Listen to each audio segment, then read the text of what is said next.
Believe it or not, it is that time of year. No, I am not talking about the holiday season. I'm talking about the 2025 Boston Autoblog Car of the Year Award, our second annual. This year we decided to do something a little bit different, a bit more formal, maybe even a bit more fair for our contestants. And this year we have a number of nominees that are all worthy of this award. This year we have checked out a lot of great crossovers, SUVs, pickup trucks, sports cars, and sedans that give you a lot of value, great tech features, and also have amazing styling. But only one vehicle can be the winner, and that's the question. Which one is it gonna be? Well, stay tuned to find out. Today we'll be announcing our first nominee in this video. Let's check it out right now. Returning to defend its Car of the Year title is the 2026 Honda Civic Hybrid. A sedan that comes in under $40,000 is a great overall value, especially if you go with the hatchback.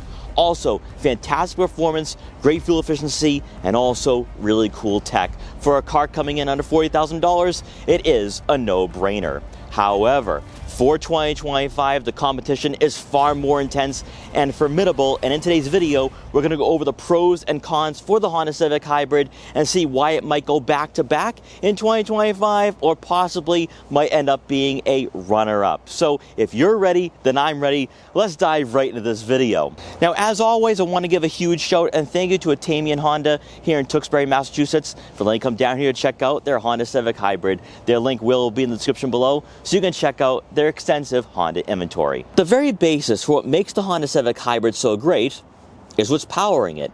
This 2-liter 4-cylinder engine, which is paired with 2 electric motors, to produce a total of 200 horsepower and 232 pound-feet of torque. It is the most powerful Honda Civic ever made, not wearing the Type R badge, and in some ways, I think it's more enjoyable to drive than a Honda Civic Si. Yes, I said that. Now, typically for hybrids, especially at this price point in its class, they're not the most fun to drive. Sure, they're economical and efficient, but they're not going to be quick. They're not going to be fun on a winding back road. But with the Honda Civic, it is underpinned by a fantastic platform and chassis, making it rigid but also playful on those winding back roads. Why I was so captivated when I first drove it last year. Now, also, we got to talk about that fuel efficiency. This is number 2 for the pros here for this sedan. You're looking at right around 50 miles per gallon in the city and 47 miles per gallon on the highway for a combined average of right around 49 miles per gallon. So it has it all. It has the performance. It has the efficiency. But what about the interior? Then hopping inside the Honda Civic Hybrid, it's the ergonomic interior that clinches the deal. Why it was my Car of the Year for 2024, because this sedan and hatchback feels very complete. You factor in the fuel economy and the performance and then a really classy driving environment, and you're not spending over 40 grand? That's a heck of a value. But with the Sport Touring Hybrid, you're going to receive all the bells and whistles, all the amenities that I think kind of embarrasses a lot of the rivals in this class. You got to remember, rivals at this price point are going to be the Toyota Corolla, the Kia K4, the Volkswagen Jetta, and none of these competitors come close to the Honda Civic. So for the Sport Touring Hybrid, you're going to receive heated leather trim seats for both the driver and passenger, and the passenger gets power adjustability. That is very rare in this market. Then taking a look in front of you, you're going to have nice leather-wrapped steering wheel. It feels really nice in the hands. Aggressive 10 and 2 and firm 9 and 3 grips. You're also going to have a full digital gauge cluster. That is right. So this is going to be customizable, in-depth, and intuitive. Also, I think the resolution and quality is really good here for a non-luxury brand. But it gets even better. You take a look at that infotainment system. By going with the Sport Touring Hybrid, you're going to have Google integration. This will give you Google Maps, Google Assistant, Google Play Store, also wireless Apple CarPlay and Android Auto compatibility. This is a fantastic setup here. You're also going to have quick access icons on the left side of the screen to get your different menus efficiently, such as your Google Assistant, your Google Maps, your radio, also your Apple CarPlay and Android Auto.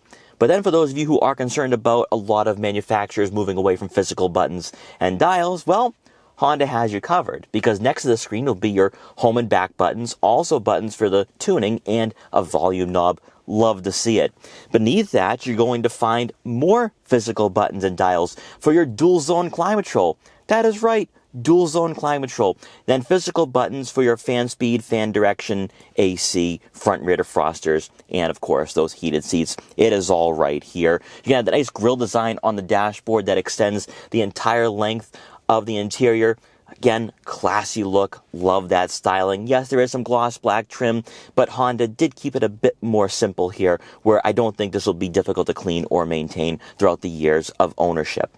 Beneath the button layouts, you're going to find two USB-C inputs, a 12-volt outlet, your wireless phone charging pad. Then for the center console, you will have a drive mode selector here, which personally I like sport with this sedan and hatchback. Also, you will have electronic parking brake, auto vehicle hold, and a traditional gear shifter. Then to round out the front seating area, of course, you will have your center storage compartment, which actually is very deep here. So I think you can store some smaller water bottles, obviously smartphones, other tech gadgets, and wallets.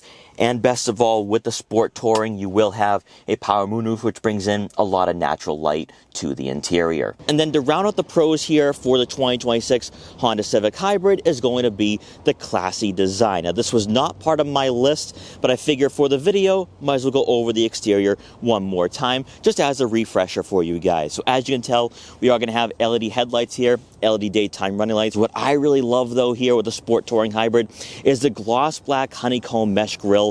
Really nice. This is stuff you would expect on the SI and the Type R. So to have that here on the Hybrid really does mean a lot.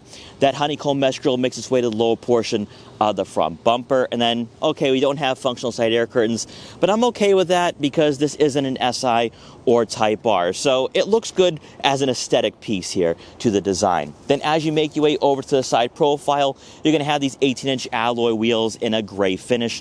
Looks really nice, fits the personality of this sedan and hatchback. You're also going to have gloss black side mirror caps with turn signal indicators to go along with blind spot detection for added safety. And then as you make your way around to the back here, you're going to have the LED taillights, and again, more of a minimalist design. It has worked on this generation over the past 4 years, and it still looks great now heading into 2026. I also love this subtle decklit spoiler too.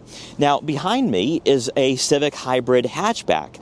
Now, with this being a sport, you have more of an aggressive design, so gloss black wheels instead. Some people don't like that. I heard that in my last video when we checked out the Hybrid hatchback. But you're still going to have a good looking car here. I actually like the hatchback more with its design. Again, that practicality comes into play. But either way, you really can't miss here with the 2026 Honda Civic Hybrid. And then let's briefly talk about the weak points here for the 2026 Honda Civic Hybrid. The list of cons is very short, and on any given day you'd overlook them, but for the Car of the Year award, they could be very crucial. So let's talk about them. The first one is going to be the fact that if you want any good or great feature, you got to go with the Sport Touring Hybrid.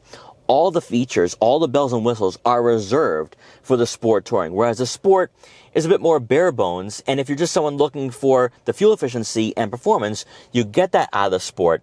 But if you want a tech-filled and upscale driving environment, you got to go with that Sport Touring. So let's go over the features that are only available on the Sport Touring. Starting off with the comfort, you're going to receive power-adjustable heated leather trim seats for both the driver and passenger.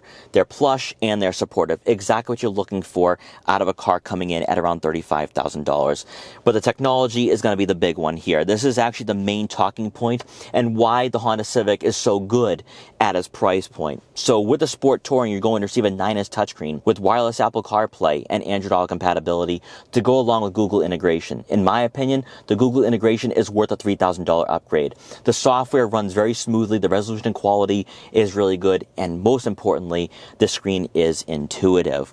Then lastly is going to be the full digital gauge cluster. Some people might say, oh, I don't need that, but the intuitive aspect and also the technology alone makes this car feel very modernized. Whereas with the Sport, you only get a 7-inch display, which is going to be half digital, half analog. Not a huge sacrifice there, but just something I wanted to point out. So great features here out of the Sport Touring, it just comes at a heavy cost. Obviously, with the Honda Civic Hybrid being a small sedan and hatchback, it is not going to be the most practical or family friendly. Now, the hatchback does help out in that regard, but for second row passengers, they will be feeling cramped and claustrophobic. There's not a lot of legroom, there's not a lot of shoulder room or headroom, so tall passengers will be hitting their head on the headliner, and there's not enough room to squeeze in a third person in the center. At around $35,000 $5,000 out of the Sport Touring Hybrid, you could probably get a well-equipped subcompact crossover. It's just too bad that Honda doesn't give us an HR-V hybrid, because that would be a phenomenal choice. But those are my 2 weak points here for the 2026 Honda Civic Hybrid. Like I said before, these weak points, you'd overlook them on any given day, but with this being a Car of the Year award recipient last year and a Car of the Year nominee for 2025, I had to throw those cons out there.